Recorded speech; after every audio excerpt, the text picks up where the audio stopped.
Vote আসে vote যায়, মেলে প্রতিশ্রুতি, কিন্তু প্রতিশ্রুতির বাস্তবায়ন হয় না।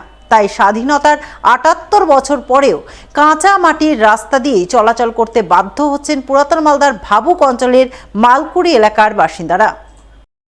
জানা গেছে, আদিবাসী অধ্যুষিত ভাবুক অঞ্চলের বড়তলা থেকে মালকুড়ি যাওয়ার প্রায় ২ কিলোমিটার রাস্তা শুরু থেকে আজ অবধি কাঁচা রয়েছে, পাকা হয়নি। মালকুড়ি এলাকার আদিবাসীদের অভিযোগ, এই এলাকায় প্রায় ১০০ ঘর পরিবারের বসবাস, অথচ তাদের চলাচলের জন্য পাকা রাস্তা নেই। কাঁচামাটির রাস্তা দিয়ে শীত, গ্রীষ্ম, বর্ষা চলাচল করতে হয়। বর্ষাকালে গ্রামে কোনো যানবাহন প্রবেশ করতে পারে না। কেউ অসুস্থ হলে গ্রামে অ্যাম্বুলেন্স ঢুকতে চায় না, ফলে হাসপাতালে নিয়ে যেতে যেতেই অনেক মুমূর্ষু রোগীর মৃত্যু হয়। তাই তারা বহু বছর ধরে এই ২ কিলোমিটার রাস্তা পাকা করার দাবি জানিয়ে আসছেন, কিন্তু প্রতিশ্রুতি ছাড়া আর কিছুই মেলেনি। এই পরিস্থিতি চলতে থাকলে তারা আগামী দিনে আন্দোলনে নামতে বাধ্য হবেন। এই রাস্তাঘাটের এত যে সমস্যা হয় যে বর্ষার দিন আমরা ঘর থেকে বের হতে পারবো না। মোটামুটি ১০০-১৫০ উপরে বাড়ি আছে, এতটা বাড়ির মধ্যে সবারই অসুবিধা।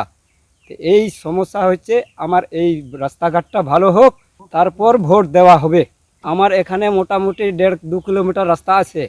এই ১.৫-২ কিলোমিটার রাস্তার মধ্যে এতটা বাড়ি আছে, এতটা বাড়ি সবারই সমস্যা হয়ে গেছে। মোটামুটি ৬০ বছর হয়ে যাচ্ছে। পঞ্চায়েত প্রধান বলছে আশা করে রাস্তা হবে, তো এখন পর্যন্ত রাস্তা হয়নি। তাহলে আমাদের খুব অসুবিধা। ডেলিভারি যদি থাকলে অ্যাম্বুলেন্স ঢুকবে না, কিছু ঢুকবে না। আমাদের এইটাই রাস্তাটা খারাপ। নেতা মন্ত্রী সবাই জানে যে ভোট কাছে হলে বলবে হ্যাঁ আমরা রাস্তা ঠিক করতে রাস্তা ঠিক হচ্ছে না এখনো। এই বিষয়ে তৃণমূলের স্থানীয় জেলা পরিষদ সদস্য নাইকি হাঁসদাকে ধরা হলে তিনি বলেন, সাংসদ, বিধায়ক, পঞ্চায়েত সমিতি থেকে শুরু করে স্থানীয় পঞ্চায়েত প্রধান ও পঞ্চায়েত সদস্য বিজেপি রয়েছে, অথচ বিজেপি কোনো কাজ করছে না।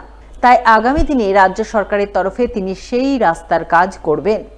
যে বুথের ঘটনা, সেই বুথের কিন্তু নিজেই বিজেপি মেম্বার আছেন। তারা কি করছেন, কি দেখছেন? এতদিন ধরে, দীর্ঘদিন ধরে কিন্তু বিজেপি ভাবুক ডিপিটা বিজেপি, আর এখন বিজেপি আছে, পঞ্চায়েতে আছে, পঞ্চায়েত সমিতি আছে, এমপি এমএলএ আছে, সবাই আছে। তারা কি করছে, কি দেখছেন? তাদের শুধু মানুষকে ভাওতা দেওয়া, শুধু মানুষের কাছে শুধু ভাওতা দিয়ে তারা ভোট নেই। তারা কি করছেন? আমাদের পশ্চিমবঙ্গ টিএমসি সরকার মানুষের জন্য অনেক কাজ করেন। আমি বিসিডাব্লিউ মাধ্যম থেকে সেই রাস্তাটা আমি দিয়েছি।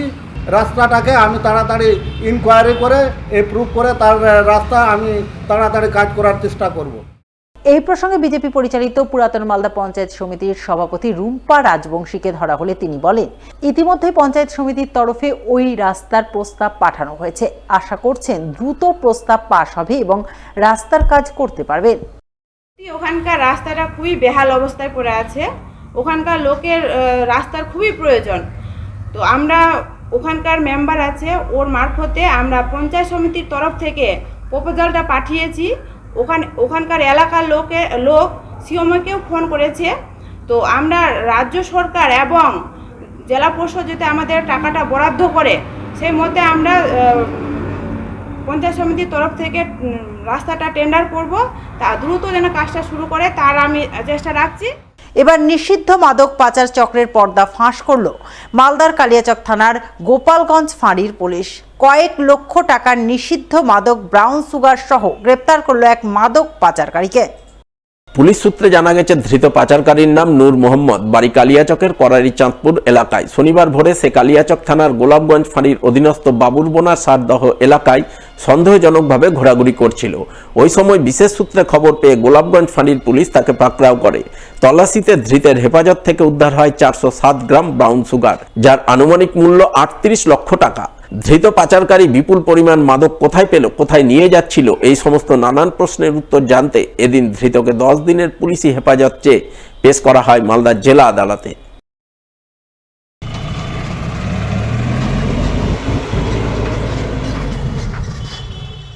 বাড়িতেই শোয়ার ঘর থেকে উদ্ধার হলো এক যুবকের ঝুলন্ত মৃতদেহ।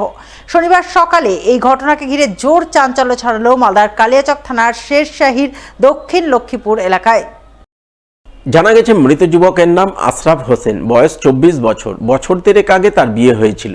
বর্তমানে তার 4 মাসের এক কন্যা সন্তান রয়েছে। পরিবার সূত্রে খবর, শুক্রবার রাতে পরিবার পরিজনেদের সাথে খাওয়া দাওয়া করে আশরাফ নিজের ঘরে ঘুমাতে যায়, কিন্তু সকালে ঘরের দরজা না খোলায় পরিবারের লোকজনেরা দরজা ভেঙে ভেতরে ঢুকে লক্ষ্য করেন ওই যুবক গলায় ফাঁস লাগিয়ে ঝুলছে। তবে কী কারণে এই ঘটনা ঘটিয়েছে সেই সম্পর্কে কিছুই জানাতে পারেননি পরিবারবর্গ। তাই গোটা ঘটনা খতিয়ে দেখতে কালিয়াচক থানার পুলিশ দেহটি ময়না তদন্তে পাঠিয়ে ঘটনার তদন্ত শুরু করে বলে জানা গেছে। আমরা শুনলাম, আমাকে ফার্স্ট মর্নিংয়েই আমাদের একটা ববি বলে আমার মেম্বার, রানিং মেম্বার আছে, উনি আমাকে ফোন করেন কি কাকু আমার ছেলে ফাঁসি লেগে দিয়েছে, এবার তাড়াতাড়ি আসো। এই বলে আমি ওখানে গেলাম। তো যে যা হোক ওখান থেকে নামিয়ে নিয়েছে, যে ঘরে ছিল খবর ওখানে পেলাম, ওখান থেকে বের করে নিয়ে নিয়েছিল, গলাতে দড়ি নামিয়ে দিয়েছে। তারপরে যে এবার প্রশাসন যে ওরা তুলে নিয়ে আসা হলো। ঘটনাটা পেলাম ওখানে এইটুকুই, রাত্রে সবাই একসঙ্গে খাওয়ার পরে রাত 9টায় ঘুমালো, সকালে ডাকতে যেয়ে দেখতে পাচ্ছে কি ঘর খুলে না, গেট ভেঙে ওকে বার করা হয়েছে। এইটুকুই খবর আমরা জানতে পারলাম। তার ভিতরের খবর আর বাইরের খবর এগুলো তো আর কিছু খবর নাই, কেন ছেলে খুবই ভালো ছিল। প্রায় 1.5 বছর হলো বিয়ে হওয়া। একটা মেয়ে আছে 4 মাসে।